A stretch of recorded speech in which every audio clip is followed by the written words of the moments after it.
Daniel, you're acting weird. Why are you refusing it so much? It's not like I'm refusing it. I'm just saying there's no meaning. No meaning? Why? Because, you can't go sightseeing here. You're just going to look into my room and see how messy it is. Or look in my fridge and see what I'm eating. And check everything, right? You don't have time to do touristy things like eating local food or seeing the famous tower. I'm sure that's how it's going to be. I'll just end up cleaning your room, doing laundry, and cooking. At best, I'll go shopping for dinner. I could at least stock the fridge. See? You're going to waste money on transportation to come here to do that. I'm making a good living in my own way. Don't worry. I'm an adult too. But if I go from Friday night, I can get all that stuff taken care of on Saturday. Then on Sunday, we can walk around the town and go home at night. I'd love to do something date-like once in a while. You'd have a hard time if we had a busy weekend like that. It's not like you have nothing to do. I'm thinking about you. Thanks for your concern. But it's not like I visit you every week, so it's not tough for me. Yes, it is. Of course it's tough. If you go to work on Monday in that condition, I'm sure you'll make a mistake. And if you do, you'll cause trouble for everyone around you. I don't want you to make a mistake at work and get fired or have your salary lowered. I don't want you to have to go through that. It's for your own good.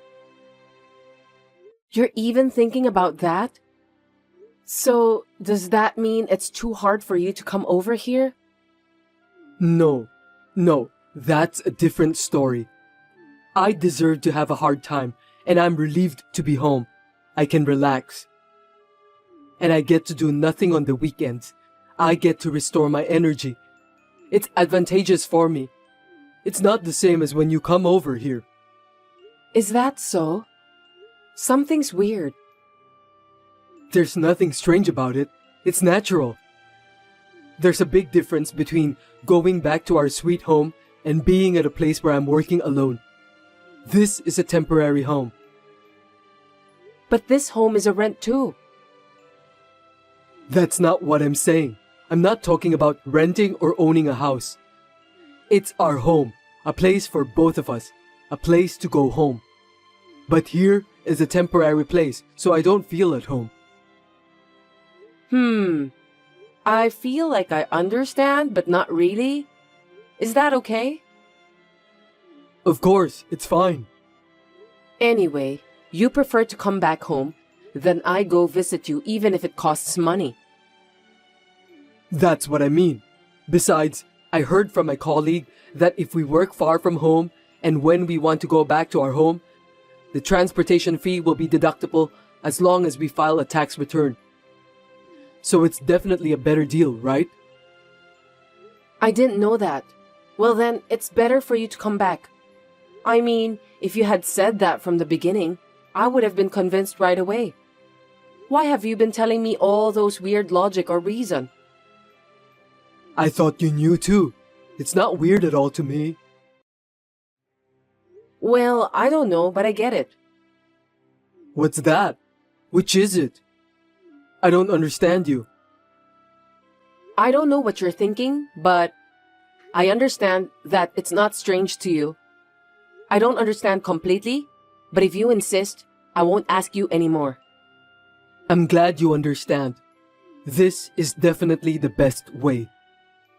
I've told you many times that I'd visit you, but every time you always have some weird reason or logic and refuse me. I've been a little worried about it. I wondered why you were so reluctant. Isn't that kind of weird?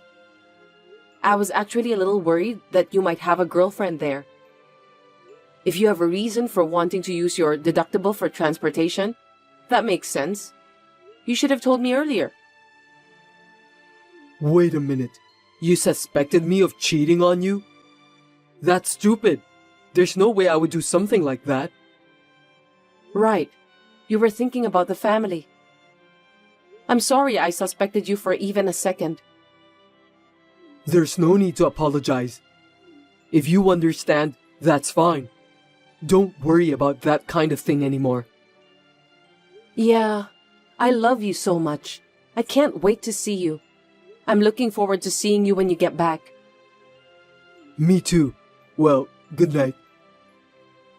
Now one problem is solved, but another one came up. Before Daniel went off to work away from home, we were considering buying an apartment. But since he left, we haven't talked about it at all. I wanted to discuss what we should do, so I asked him about it, but it turned into a fight. Daniel, do you have any idea which place you want to live? I'm asking this because I wanted to get ready to buy an apartment. I wanted to decide on our place to live. That's not something you should be asking me when I'm working away from home.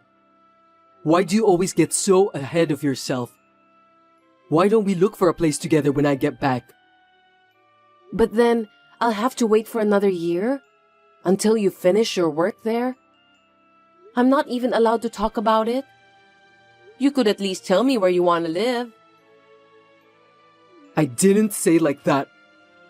This assignment was originally supposed to be for 3 years. But there's a chance to be extended, depending on how things go at work. I can't decide to buy an apartment when I don't know what's going to happen. I'm worried too, you know. But even if we can't decide now, why don't we start thinking about it? At least, decide where we're going to live. Then, when you finish working there, we can make a move right away. I'm not talking about buying it right now. I just want to discuss about it. Is that a no too? No, I don't know when I finish. You don't know what the real estate status will be at that time. There is a possibility that land price in the city you want to live in might go up drastically. That's a waste of money. If that's the case, it's better not to make such a decision in the first place.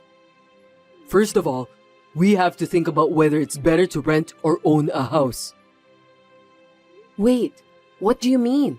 Before you left, you said you wanted an apartment too, right?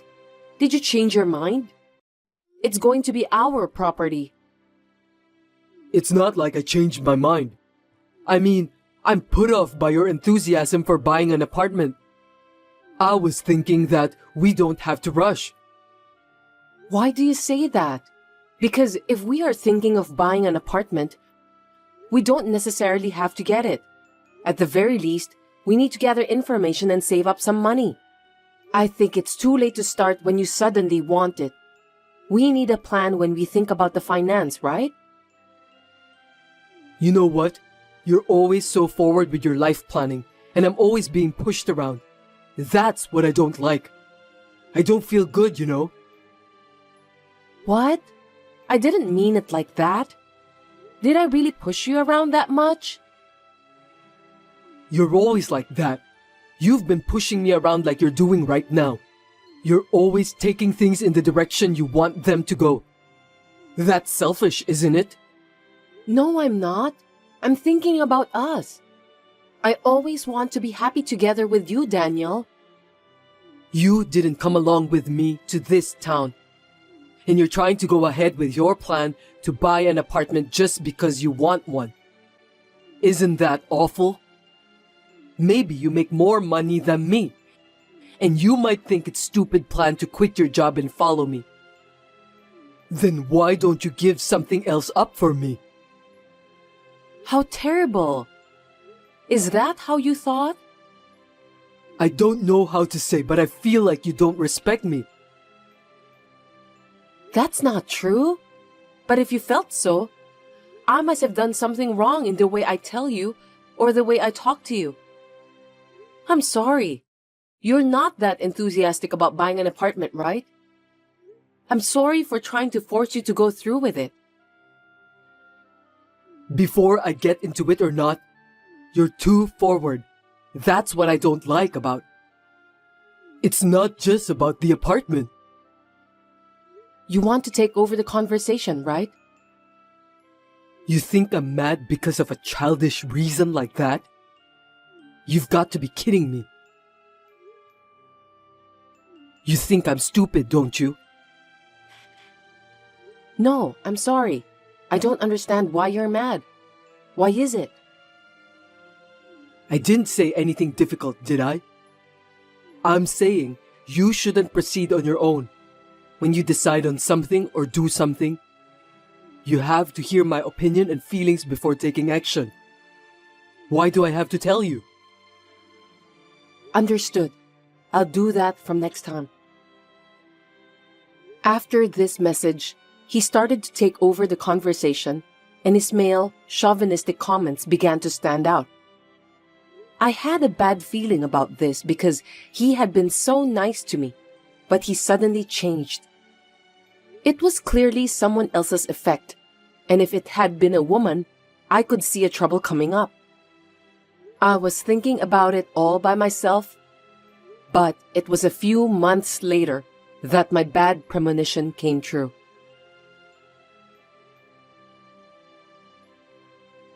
I'm sorry, I haven't been able to spend time with you. I'll be home early next Friday, so let's go eat out. The restaurant you mentioned the other day sounds good. Let's go there. Kate, what's wrong? Nothing. You just sent to the wrong person. What's going on? No, it's not what you think. Don't get it wrong.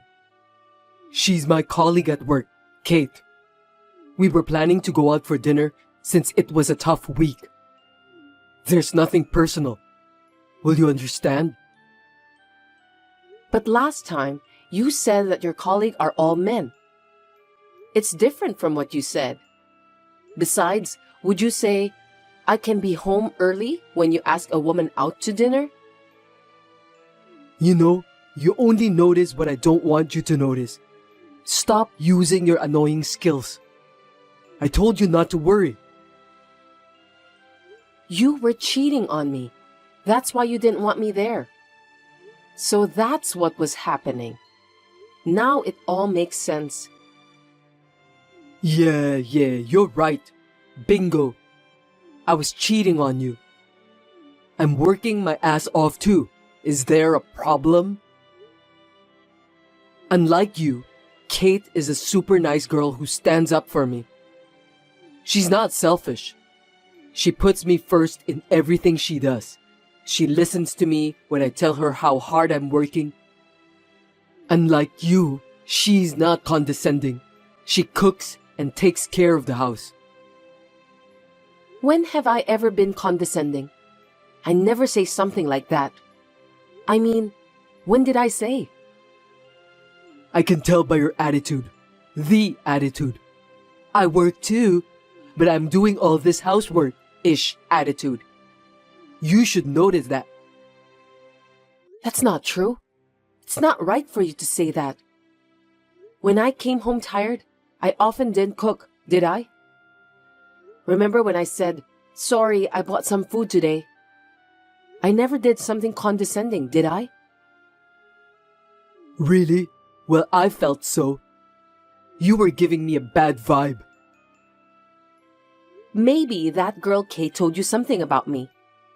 She kept telling you bad things about working wives and you believed her. You're so naive. You've got to be kidding me. Kate is not that kind of woman. She works to support her sick parents and earn money for her brother's tuition. There aren't any girls like that nowadays. Daniel, do you believe that? Of course I do. And like you, she doesn't work just for herself. She's a good girl, isn't she? I'm not just working for me. I'm working for both of us. I don't know if I can believe that. You can't believe me, but you can believe this girl? I think it's very suspicious. But I did my best to save up the down payment for our future apartment. You didn't put any money in our shared savings account, though. I never once urged you to save money either, did I? I have put in at least $2,000 in savings. Are you making fun of me? That's enough. I can't talk to you. I hate your attitude, so it's only natural that I cheat on you. We're getting divorced. I'll take half of your property, $150,000. Understood? Give me a break. The next week, I received a response regarding the divorce, so I turned it in. It all happened so suddenly. I didn't really feel the end, but being mentioned by my parents and friends, I could finally feel the sadness and loss. I moved out of my room and went to live near my work. One day, I received a message from Daniel. Hey, answer the phone. Are you kidding me? What is that $2,000 you transferred? We had a shared bank account for the apartment purchase, right? I returned the money you transferred into that account. You put $2,000, right? $2,000 is not enough. I told you I'd get $150,000 for the half of the savings and property division, right? I know you had a fund of $300,000 to buy an apartment. Now that we're divorced, we have to split it 50-50 as property division. So transfer the $150,000 to me. Aren't you misunderstanding? I don't have any money to give you. You can't play dumb with me. The money you saved when we were married is ours. So even if you saved it yourself, you have to share it with me. You can't pocket the money. Huh? You don't know anything? What? Well, $200,000 is the one I saved when I was single. And my parents gave me $20,000 4 times a year, so that makes $80,000. The remaining $20,000 is what I saved after we got married. So, the only joint property is the last $20,000. And the other $280,000? The property before marriage and the property that was given as a gift are called separate estate. They're not subject to property division. That's a lie. That's not what I heard. What are you talking about? It's money I worked so hard to save. Do you have any idea how much I studied investing? I don't know what Kate told you about me, but what I just said is not a lie. By the way, the remaining $20,000 is going to be used as child support. Do you understand? Your property is zero. Did you forget about the agreement? Seriously? What am I supposed to do? I'm broke. She didn't have enough money to start a business, and she was limited on how much loan she can take out. So I borrowed $30,000 on her behalf. Even if her business doesn't succeed, I thought we still have $150,000 from you. So I thought I'd have no problem at all. But no. What should I do? I don't know. Don't ask me. I can't help you. Sarah, I'm sorry. My bad. I'll apologize as many times as I have to. I'll get down on my knees or whatever. So, can I pay the child support in installment? Please? Huh? Do you mean you'll pay them in installments later? So you want about $5,000 for now as a division of property? Yes. $5,000 or $3,000 is fine. I'm begging you.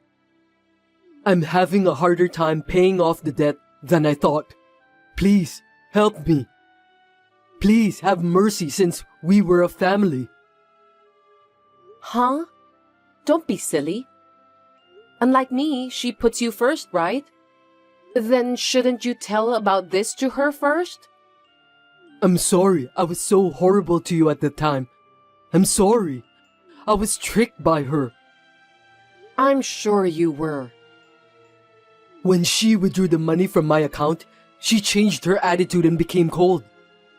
Now I lost contact with her. I was an idiot. I'm sorry. No matter how much you apologize, there's no way I can feel sorry for you. You deserve it. You said you couldn't trust me. Why should I do favors for someone who says things like that? I'm not that kind. You desired to take control and made the decision you wanted to make.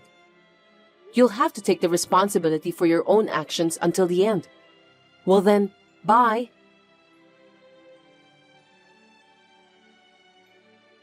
According to the story from his colleague, Daniel was too busy paying off his debts, so he gambled to get a lot of money. It was never going to work out, but as a result of further debts, I assume he had no choice. He quit his job and disappeared. He got what he deserved. On the other hand, I was dating a man who was introduced by my friend, and he proposed to me. We are having a fun time talking about marriage preparations and buying an apartment.